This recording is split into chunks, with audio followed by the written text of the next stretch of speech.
Open the door! Open the door and let us in! Run, the king of all birds. Open the door and let us in! Hey, open the door! Run, the king of all birds. Hey everyone, it's Rob with 4 Songs. Thanks for hanging in there with me. I knew it'd be a couple weeks before I got this episode up, and I got bad news. It's going to be even longer before the next one goes because I'm taking the summer off, or the rest of it, that is. So stay tuned. The best thing to do is to follow me at 4songs2. That's at 4songs number 2 on Twitter, because you never know. It might pop up every now and then with something new. In the meantime, I want you to sit back, grab a beer, pint, whatever, and just relax, because this one's actually pretty personal for me. I think way back when I started this podcast back in May 2020, I had a list of names of folks I wanted to have. Some were definitely wishful thinking, and others I thought, who knows? Why not just try and reach out to people? And, it's actually been quite beneficial to do that. Anyway, one of the first people I had on my list was a guy named Barry Lynch. Now, Barry was a guy that my wife and I met while we were visiting a town called Moy, that's M-O-Y, in Northern Ireland. How we got there is a whole other story, so I'm not going to bore you with those details. Anyway, the Moy, as it's sometimes called by the locals, it's about 45 minutes west of Belfast. It's in Northern Ireland. It is your quintessential Irish or Northern Irish town. It is small, mainly one main road rather. Maybe 2 pubs, maybe 2 or 3 restaurants. So one afternoon, we popped into one of the local pubs, and there's a thing going on called an Irish session, which is literally a session of music. It is local musicians bringing their instruments, sitting in a circle and playing songs. No set list, just, hey, I know this song. Do you know it? Play along. Now, there's a band leader, this guy named Barry Lynch. The band was playing mostly traditional Irish music, but there was some contemporary stuff in there, some John Denver, some American music. For a guy who's just grew up listening to bands like the Pogues and Black 47, I just ate it up. It was just exactly what you thought you'd hear in Ireland. So we had a few pints, caught up with Barry afterwards. We just met, and he told us about what we had just heard, and he told us where we can hear more of it. He gave us some ideas to do while we were in town, and you know what? We exchanged emails and just stayed in touch. Lo and behold, 10 years later, or actually more than that, I reached out to him to do this podcast, just thinking maybe he's got something going on. I knew he had some albums coming out in the past, and it turns out he was working on a new album, and we're here to talk about that today.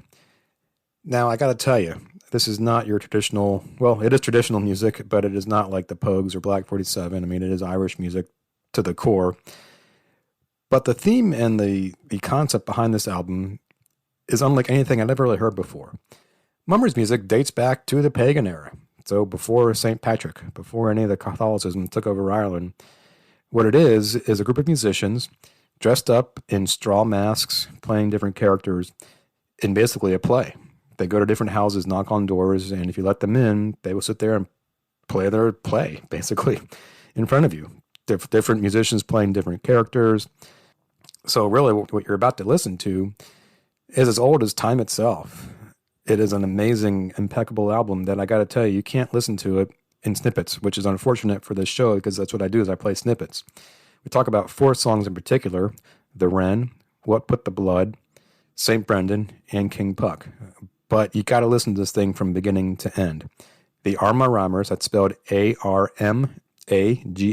Armagh Rhymers. Look it up. Go order the album from the website. If you like this kind of music, you just got to dig in. It can be like, since it is sort of this play and dating back to the pagan era, it can be kind of nursery rhymey, kind of childlike. But what's amazing about this interview is it's not just about the Armagh Rhymers. I mean, it is, but it's also about Barry himself. And Barry, consummate musician, humble, funny. He's been playing music his whole life. In fact, he's been a big part of the peace process in Northern Ireland, which is an ongoing today kind of thing. He's played the White House. He's played all over New York. So there's lots to learn in this episode. It goes a little long. It's going to be my last one for a while, so I figured that's okay. But anyway, sit back, listen in as Barry Lynch discusses the Armagh Rhymers, Volume 2. First of all, Barry, it's great to have you on. We met about almost 10 years ago now. It's hard to believe. Is it really 10 years? Yeah, it was 2012. That's scary. Yeah, I've lost a lot of hair. It's great. That's scary. We're here to talk mainly about the Armagh Rhymers project, which we'll get to in a little bit, but it sounds like you've been staying busy musically. So, yeah. How are things? And I know we met in the town of Moy, and we were just talking earlier about the sets that we saw you do, are those still going strong right now? Yeah, the sort of the dynamics in pubs have changed here. It's a lot more younger people are going out to pubs. Older people are not that comfortable about going back to places anymore. We used to do in the Moy, we used to do a Sunday traditional session that ran very successfully for a long time. But Sundays then changed, that when people started to come back to bars, it was younger people who were coming back. So now we've moved the session to a Thursday night. And it works very well because anybody who comes now comes for the music. So I think it has improved the session as well now. We had almost all the sessions are good, but every now and then you get something really exceptional. So what we were talking about last week is that we really should live stream this every week. So I think that's what we'll do. We'll live stream it. You never know who's going to show up. But last week was just great. We run from 8:30 to 11 on a Thursday night, our time. So that's what, 3:30 in the afternoon. Yeah, it's got closing time for work. Yeah, that's pretty good. So well, maybe you could catch a wee bit of it. Yeah. I must say I love it, and I get to meet the guys that I've been playing with for a long time, and we get to do that every week. Well, how do you get to watch it? It'll be Tom Nee's Bar in the Moy. Well, before we get to the Rhymers, I'd like to talk a bit more about you and how because you've been playing music, I imagine, most of your life, right? I mean, just what drew you to it, and how long has it been such a big part of your life? Oh, it's been a long, long time. My dad and mum and my three sisters had a sort of a family group called the Lynch family, and they used to do concerts and lots. My dad was a good musician and a fine singer. He played an accordion, and the girls sang. It was all close harmony stuff, and I was just too shy. Even though I'm the eldest in the family, it didn't appeal to me at all. And I remember the first time that I actually played with him.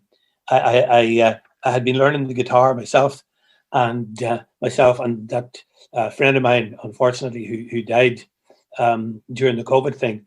The two of us, I think we were 15, and we were on stage at a local show. The two of us both playing guitars and sang our first ever public appearance, and we were singing, and it was all going fine. And I don't know how it happened, but a light bulb above us unscrewed itself and fell at our feet. Loud explosion. So I don't know whether that was the God saying, maybe you should stop now. But we carried on. Carried on. I think it was, we were too scared. We were frozen to the spot. We were too scared to stop. So that was my first appearance on a stage. But I suppose I started off playing a mandolin, and then I played guitar, and then I played bass for a long time. And I've just got let me show you this bass here. Yeah. I just got this back today. Can you see this? Yeah. This is a 1965 Fender made on the 7th of May, 1965. And I got it set up a couple of years ago by Richie Bax in New York City, the guitar doctor, they call him. And he promised me when he gave it back to me that it would play better, it would sound better, everything about it would be better than it was on the 7th of May, 1965. I love this instrument. Wow. I just love this instrument. Anyway, long story with this instrument, but I'll tell you another day. It's just too long. So I suppose, I played everything. I played folk music. I played in cover bands. I played in New York I lived in New York for 7 years, and I did the Irish bars in New York, and I ended up playing with a lot of great people that, it was a great education, certainly playing around those bars. I used to play the Four Provinces in Washington. Oh, yeah. I played the Palmer House in Chicago. When I was in New York, I got to go to Hawaii, Korea, Japan. And I suppose the music, it brought me a lot of places. Yeah. So, as you say, I've been playing for a long time. I got the White House as well. I got to the White House in 1998. Wow. I was with a school choir made up of Catholics and Protestants from Portadown, which is a fairly divided town. Yeah. And we ended up we did a trip to New York over St. Patrick's Day, and we went to the White House. on St. Patrick's Day and played for President Clinton, and they assembled dignitaries. That was great. And then went back to a party at the Irish Embassy afterwards. Mm-hmm. That was a great experience. And while we were there, we did the United Nations, the British Consulate, and a few local concerts around. So that was good too.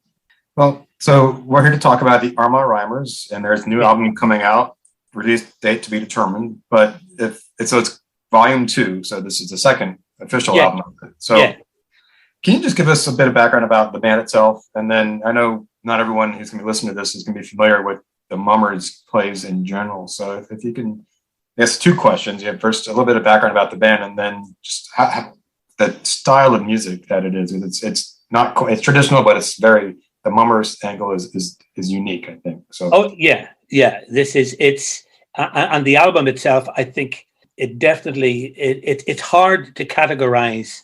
I mean, you've listened to it. Mm-hmm. It's hard to categorize. It's full of, there's a heritage and tradition. The Mummers go back a very, very long time, pre-Christian.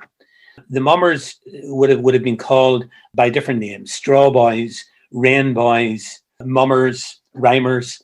And what they traditionally did was they went round people's houses and knocked the door. Sometimes they were welcomed in, sometimes they weren't, but they would have sung songs while being dressed in masks, all masked up, straw masks or made from reeds. And they would go in and maybe perform a Mummers play, which was a bit like a morality play. And there would be certain people in that. You'd have the saints, St. Patrick, St. Bridget, maybe St. George. You would have a battle. St. George fought a Turkish wrestler, a doctor, the devil. There would be, these people would all step forward and say their piece. And a lot of that was in rhyme. Some would be in poetry that was maybe written by other people that existed, or it would be nonsense rhymes that were made up. And in different parts of the country, you would have, like in Ireland, you would have in Kerry, you had Kerry Rhymers, County Fermanagh Rhymers, Armagh Rhymers. And they would traditionally go out around Christmas time, St. Stephen's Day. And you have the whole idea of hunting for the rain. The rain figures very, very highly. Not only in Ireland, but in a lot of European traditions. Like you will find people in masks telling stories on the rain. You'll find that in Poland. You'll find it in Finland. You'll find it in Germany. So you will find a lot of these things that, as I say, go back, even though you've got mentions of the saints and whatnot, even before that, pre-Christian. This is actually the way the whole album is. It's almost like a concept album in a sense, and you have to listen, as you say, all the way through it. And I think there are parts that are haunting, I think, and that really do kind of make you like, there's a lot going on here. Oh, there is. And the way we wanted to do it was it's designed really, if you have the time, it lasts for an hour and 54 seconds to listen to it all in one go if you can. It's great for the car.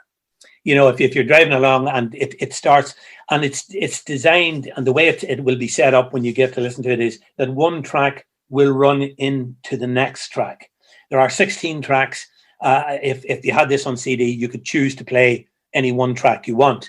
But listening to it, I wanted this to be almost like a radio play, a bit like your Garrison Keillor type thing. You know what I mean? That it would tell a story and that it would move.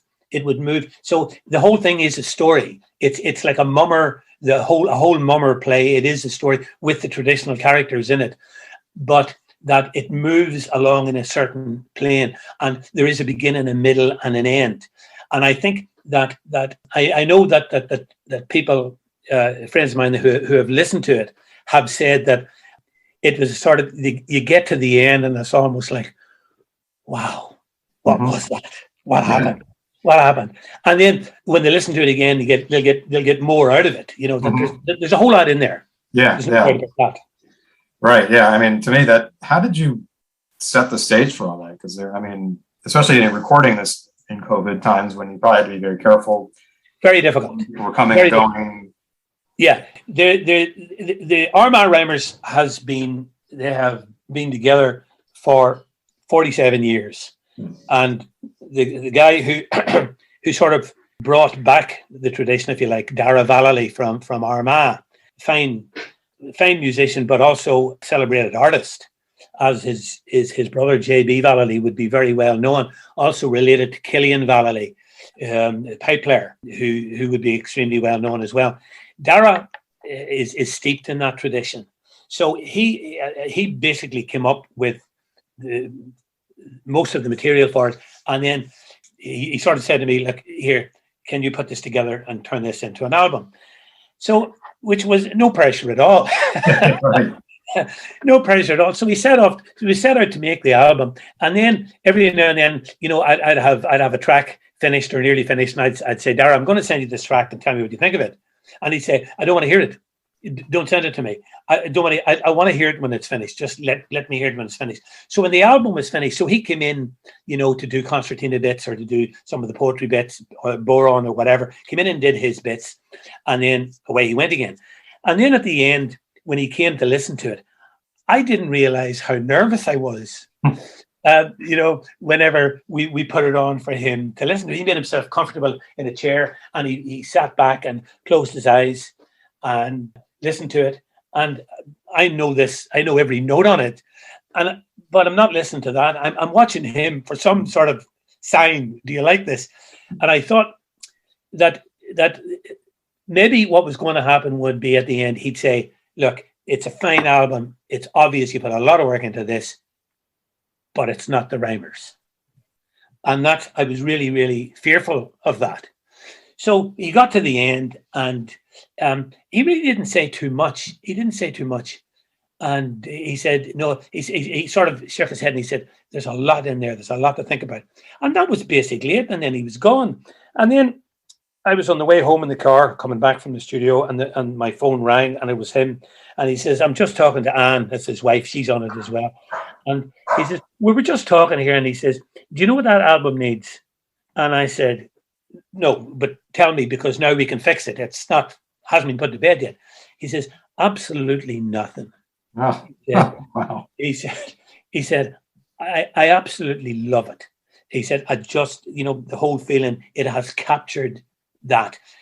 So we, as I say, we wanted to make it like a radio play. We wanted to make it that when you listen to it, you saw it. Mm-hmm. Not only could you hear it, but that you were able to see it. And I think it works. Yeah. And so with the Wren, for example, that starts out with the knocking on the door, and then there's that kind of haunting childlike voice at the beginning. Yes. Open the door! Open the door and let us The in! Wren, the king of all birds. Open the door and let us in! Hey, open the door! The Wren, the king of all birds. The Wren, the king of Open the door! The Wren, the king of all birds. Let us in! The king of all birds.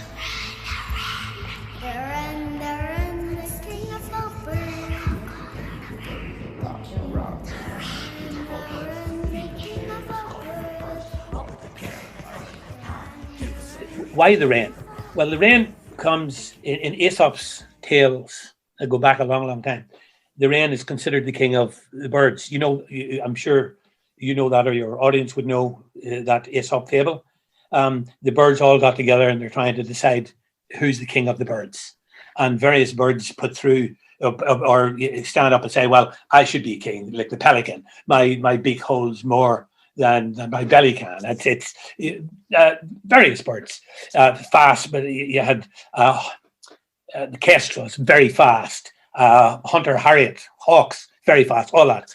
Then you had the eagle, and the eagle said, "Well, I'm obviously the king of the birds because I can fly. I'm the strongest, and I can fly higher than any bird." So they decided, okay, that's good. We'll go with that. Let's see if you're right. So they all start flying off, and as they go up and up and up, all the lesser birds fall away, and the eagle is above the whole lot and soars up, and he's up, and just the feathers at the tips of his wings are just floating in the air, and he's high up above everybody else, and he's looking down. He can't go any higher, but this is it. There's nobody below him. And then all of a sudden there's this little tweet, and the rain jumps out of his neck feathers, and flies up another few feet above. So the wren becomes the king of the birds.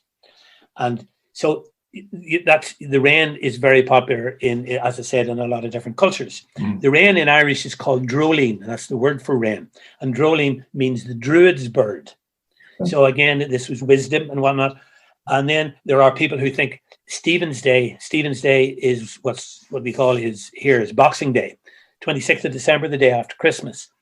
So since Stephen was martyred, I think maybe stoned to death, and the story goes that it was the wren that gave St. Stephen away. The wren can produce two notes at the same time, and the wren started to cheep in the bushes where Stephen was hiding. He was captured and stoned to death. So then the hunting of the wren, it takes place on St. Stephen's Day. As I was going to Lisbon, I met a wren upon the wall. I took me stick and I knocked him down and brought him back to Carricktown. Have a little box under me arm, under me arm, under me arm. Have a little box under me arm, penny or tuppence will do you no harm. Drolling, drolling, where's your nest? It's in the bush that I love best. In the tree, the holly tree, where all the boys to follow me. Mrs. O'Connor's a very good woman, a very good woman, a very good woman. Mrs. O'Connor's a very good woman, she gave us a penny to bury the rat. I think in Kerry, when they hunt the wren, the poor wren doesn't come out of it very well. In Armagh, the wren is captured, but then is released. So you'll get a lot of Kerry wrens probably have immigrated from Kerry to Armagh because they're a lot safer here. So that the wren, that's how the whole thing started. The wren boys, the mummers, they would arrive at people's houses, knock on the door. The people would know they were coming, but you would still have the knock on the door, and you would have a lot of sort of throwing stones up onto the roof or at the windows to attract attention. They would come in and be masked and frighten the life out of people. But most of the kids, there was a whole lot of that, and they would deliver the songs, the rhymes. They would get something to drink, something to eat, and then they'd go on to the next house. Open the door and let us in. We hope your favour we shall win. Room, room, me yelling boys. Give us room to rhyme, and we'll show you some activity this happy festive time. Active youth and active age, never acted on the stage. And if you don't believe a word I say, enter in Biddy Funny, and she will clear the way. Here come I, wee Biddy Funny. I'm the wee woman that collects the money. All silver, no brass. Bad pennies won't pass. God knows what shape they were when they got By the end. at the end of the night. God knows. Yeah. Well, it's to play the music as well as it is on this album. I hope that they got to be in some kind of good condition. But it goes from the wren to What Put the Blood on Your Shoulder. Oh, What Put the Blood? Yeah, What Put the Blood? Murder songs. Murder songs have always been popular, I suppose. Tom Dooley. There are lots and lots of murder songs. And What Put the Blood? Again, the whole idea, certainly in Ireland, if you've ever seen, say, a movie like The Field, have you ever seen The Field? Oh, it's a very strong movie. That was, what do you call your man, Harris, the Limerick actor. Property is very, very important. Okay. I mean, they're not making any more land. That's it. Whatever we have, that's it. And who gets the land and who it's left to and who owns it, it's very, very, very important, and has caused probably more conflict in Ireland than maybe the various invasions we've had down through the years, the idea of owning land. So in What Put the Blood, you've got a falling out between two brothers over some land, and one kills the other. And then ends up that there's a conversation with his mother, and she wants to know what came between the two boys. Why does he have blood on him, and what's he going to do, because he's obviously going to have to leave.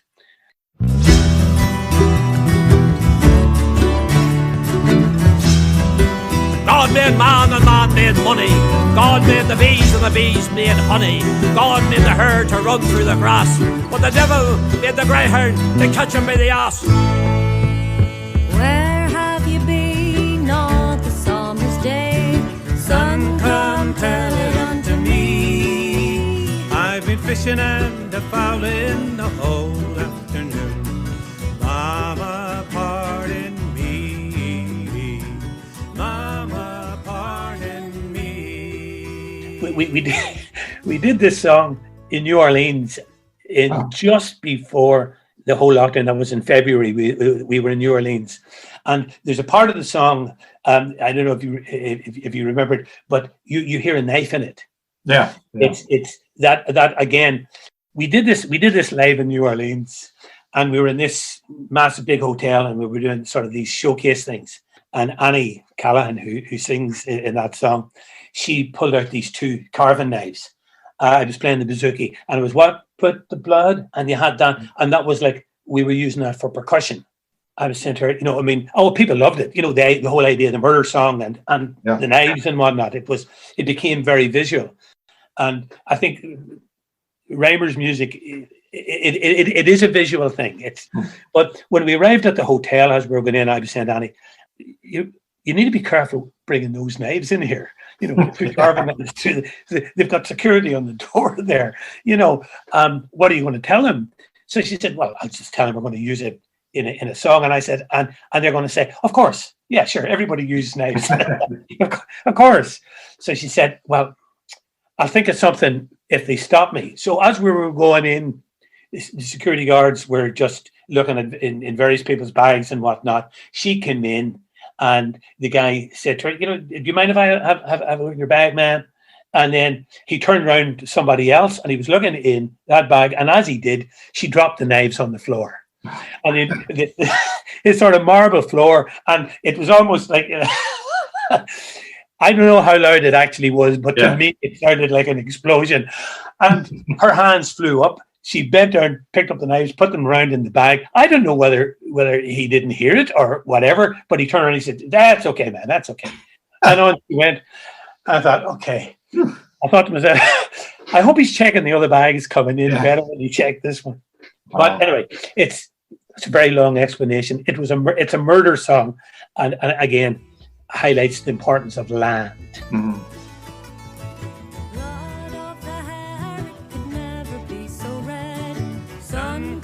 Tell it unto me. Oh, it is the blood of my younger brother I killed so cruelly. Killed so cruelly.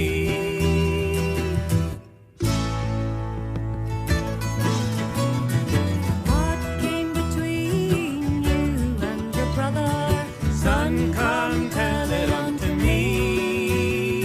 It was over the cutting of a rod that never a tree will be. Never a tree will be. Again, just thinking about how hard it must have been to do this with COVID protocols in place. I mean, very difficult. I have a friend that I had recorded with before, who's also on the album, plays all the keyboards on the album, Johnny McGuinness, and he has a studio at his home. So it was a question of going down just one of us at a time with him, and being masked and distanced and windows open and all the rest, and just doing it a bit at a time. It was actually very intense, but I enjoyed it as a way to record, even though it meant sort of that you couldn't put the ingredients all together at the same time. It was sort of, putting them in piece by piece. But I enjoyed it because I think it forced us to be very disciplined. mm-hmm. Because I think maybe it's a bit like what actors sometimes have to do to act and to react to a green screen, Right. something that's not there. So that you were playing something and you were reacting to something that was happening in your head that, you knew where the song was going to go. So we had to sort of be very clear what we wanted out of the song, what the piece was going to do, and that you were playing even though you knew there was something else going to play on top of that. Do you know what I mean? It's yeah. Well, because I said when the whole thing was recorded, we recorded the 16 tracks, and we sort of had a pretty good idea where the 16 tracks, where they were going to sit. And it was only at the very, very end, when it was all mixed and everything was mixed, that myself and Johnny sat down to listen to it. And the idea was we were going to listen to it, not say a word, listen to the whole thing, and then at the end we could discuss between ourselves what we thought was good and what wasn't good. And we only got about 3 songs into it, and I said, Johnny, this isn't going to work. That song's not going to work there. We're going to have to swap that. So we swapped a few of them around, not too many, but we got it to the point where I think it works the way it works now. And I think anybody will tell you that has ever recorded that the order that you present the tracks is absolutely crucial. Yeah. How you want people to go on the journey with you. Now, what people see on that journey, that's totally up to them. But you'd like to bring them on a particular path with you.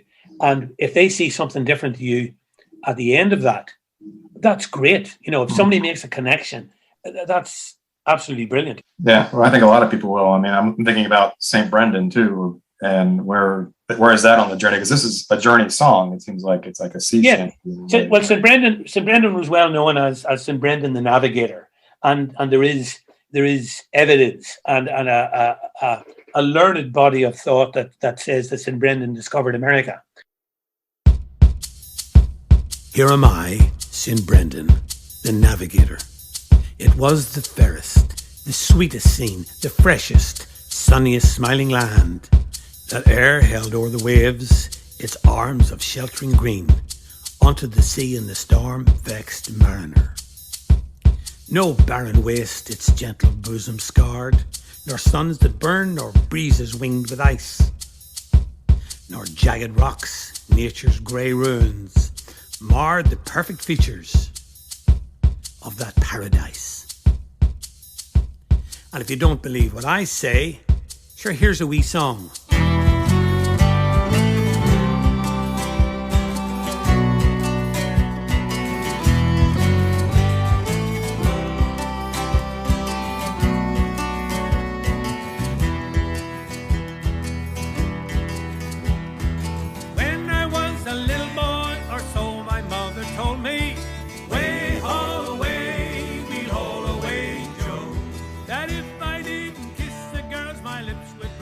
The whole idea, Ireland being just such a small island, but that idea of Brendan the Navigator, whether he discovered the New World or not, the fact is that there have been so many people from this small island that you only have, 6.5 million people, whatever it is, that live on the whole island, fewer than there were during the Great Hunger in the 1840s when you had 8 million people. But you had people, no matter where you go in the world, somebody Irish has been there before you. That's for sure. And I mean, you have, 44 million people in America who claim Irish heritage. 44 million, and there's only 6 million here. Right. You know, I don't know. Anyway, so the idea that it's this diaspora that we've had, that people have gone out, and depending on what the economic situation is like here, whether people go off to look for work or whether they come back home when times are better. When the Celtic Tiger was alive and well, you had lots of people come, then people go again. And it's that constant movement of people. And then we're in the strange sort of situation now where we have people coming to Ireland. We have an awful lot of immigrants, new Irish people that we've never had before.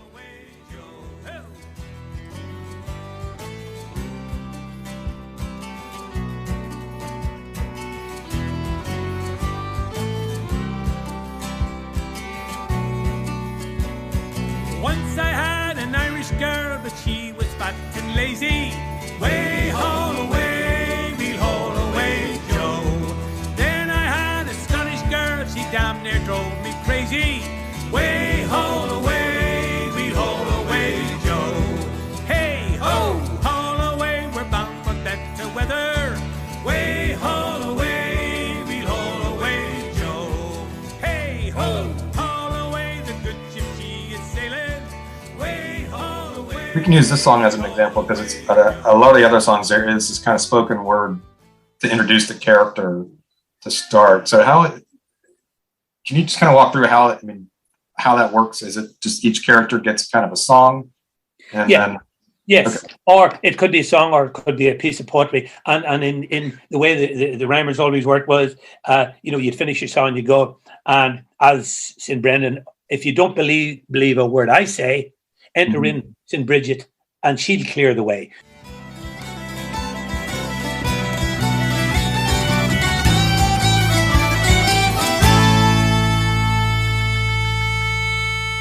And here comes St. Bridget. Sort of introduce the next character that's coming behind you, and then that character will have a particular message or something to say. But that's the way the rhymers worked. And then you would have sometimes in a traditional rhymers play, though the masks would indicate who was speaking. For example, St. Columkill would be represented by the heron. So there's a heron mask with a fish in the mouth. So the character, the person who played St. Columkill could be the devil the next time. So when he would change the mask, change the head, and then becomes a new character. Well, I want to thank you so much, Barry, for your time. So the last song is kind of where the album wraps up on King Puck, and this is just a gorgeous song.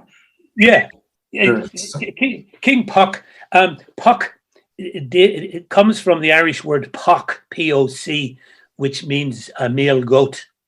And the Puck Fair takes place every August in the town of Killorglin in County Kerry. And they say that the fair dates back to pre-pagan times. And it was officially recognized, I think, by King James I in 1613, recognized the fair. What happens is you have the wild goats outside the town. The people capture a wild goat and it's taken into the town and it is crowned by Queen Puck, who's usually a schoolgirl, and she crowns this goat. The goat becomes King Puck, and it's kept in an enclosure, like a cage, for 3 days and celebrated as being the king of Killorglin.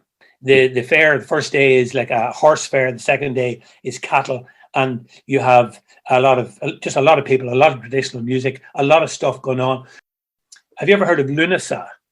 No. Lunasa, well, the Celtic god Lu, which would be the god of the harvest. So it celebrates at that time in August, it celebrates a harvest, the first fruits, all that sort of stuff. Again, and even going back before that, you had the goat would be considered fertility, like a fertility symbol. So it's something that has gone down through the years. And at various times, people have said, wait a minute, hold on a second. You can't be going and capturing goats and putting them in a cage and, keeping them for 3 days. But the goat is well fed, taken care of. And then at the end of the 3 days, by the townspeople, it's escorted back into the mountains. And away it goes again. So it's the poem that goes before. I love that poem. They're talking about drink your porter, tinker man, and wipe your creamy mouth. It's very earthy. Drink your porter, tinker man, and wipe your creamy mouth. The dust is white upon the road, the wine red from the south. And where's the pint and footing fast when your mouth's on fire with drought? Come sit upon the barrel's edge and slug the porter down, and we'll swap tales with the tinker men and the women, yellow and brown, who sing the roads where Puck reigns in Killorglin town.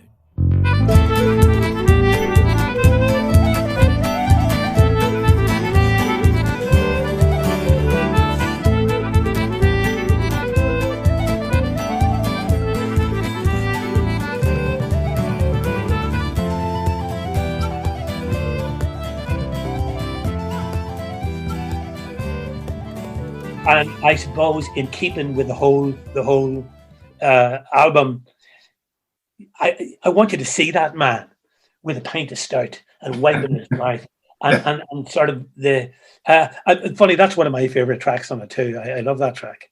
There's a piece of poetry on it. It's called The Druid. It's a very short little piece, The Druid.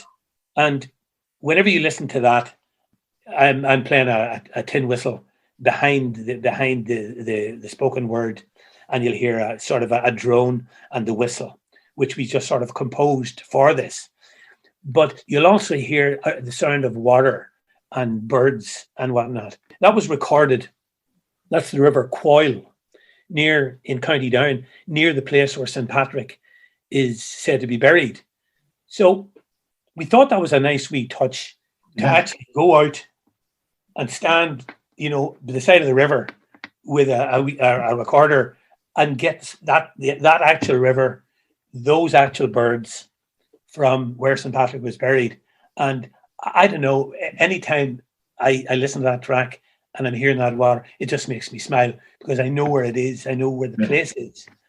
And I just think it lends an authenticity to it.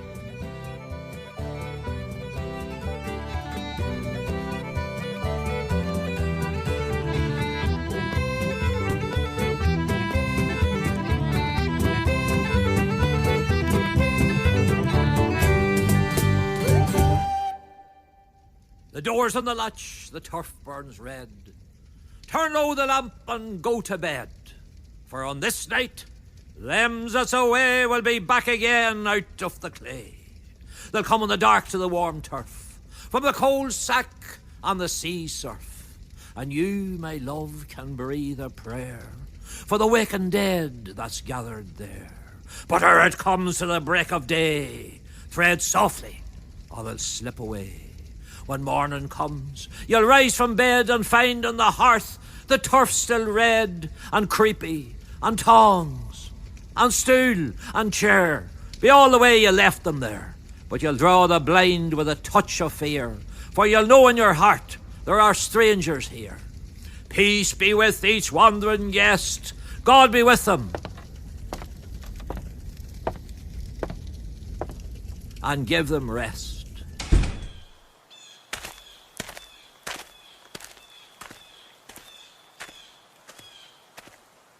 Well, I mean, just in a way that it just ends you can hear the people leaving and closing the doors and kind of walking off. And really... we were going to have, we laughed about this, that after it walks off and you walk down, you can hear the walking away, and it goes, and then you think, you still hear the birds and think, is it over yet? I said, Johnny, we should have a voice of somebody in the house going, have they gone yet? Have they gone? Lock the door, they might come back. But no, we decided not to. Oh, here, I'll tell you what, I'm just going to look up here. I'm just got my phone here. The Rhymers have a Facebook page. Okay, yeah. So that's one thing I wanted to make sure we get is when this is available, how do people get it? Well, it's coming out on all the usual platforms, Spotify, iTunes, and all the rest. It'll come out on CD, and it's also coming out in vinyl. And the vinyl is going to be, it'll be a double vinyl. Yeah. So we'll have this whole album on 3 sides, and then there'll be bonus tracks from the 1992 album. The very first thing the Rhymers did, which was recorded. Basically, somebody hung a microphone and everybody stood around it and did it. But so there'll be bonus tracks from that. Well, if you just see in Facebook, if you just search just the Armagh Rhymers, and you will have that will bring up our page.